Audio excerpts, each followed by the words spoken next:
is our final devotion, and I'm privileged to not only begin this journey with you, but I get to end it as well.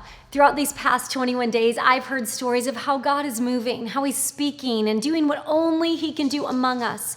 And there is something truly supernatural that happens when we say, I'm going to set time aside, deny my flesh. I'm going to seek God and his will and his ways. And I just want to encourage you to not let this just be a 21-day kickstart, but some patterns that you develop in your life so that you're able to continually step into all that God has for you. So I want to jump into our final day on our reading schedule, and it's Jesus's commission to all those that follow him, and you find it in Mark chapter 16, verses 15 and 16. It says, "Go into all the world and preach the good news to everyone. Anyone who believes and is baptized will be saved, but anyone who refuses to believe will be condemned.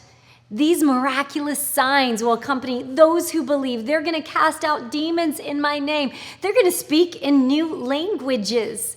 They're going to be able to handle snakes with safety. And if they drink anything that's poisonous, it won't hurt them. They'll be able to place their hands on the sick and they will be healed." Wow. Man, this is a charge that's given to every believer. And all of us should be ambassadors of multiplying our faith into other people, to share the gospel message, to make new disciples. And as we do this, as we multiply ourselves, God will supernaturally multiply all of our abilities. He'll multiply our efforts. Jesus says these miraculous signs will accompany those who believe. Biblical belief is more than believing something to be true. Biblical belief in the life of a believer is faith.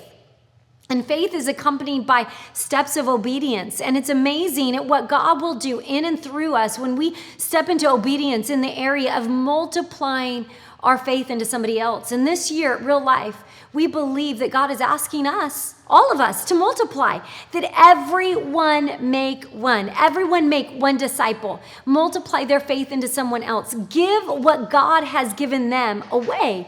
And Jesus says that signs and wonders will accompany those that believe.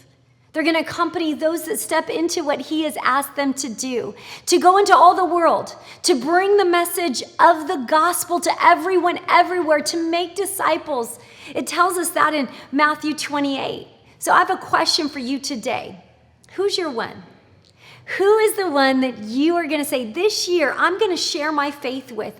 I'm going to disciple. You know, so often we want the miraculous signs, the multiplication of blessing without the belief. But it's only when we step into obedience that God multiplies what he's put in our hands to use.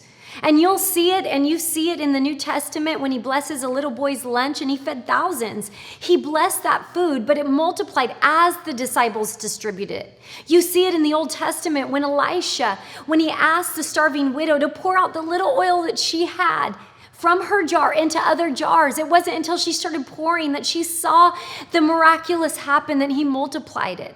Jesus tells us, go into all the world. Preach the gospel, disciple people, have enough belief in me to share what I've done in you with everyone. Everyone make one. And as you make a disciple this year, as you multiply your faith, as you mentor someone in the ways of Jesus, as you give what God has given you, just watch, church, just watch. Just watch how he will bless your life like crazy, that he will bless your faith beyond your wildest dreams. Man, let us multiply real life. Let every one of us make one this year, and let's just watch what God does.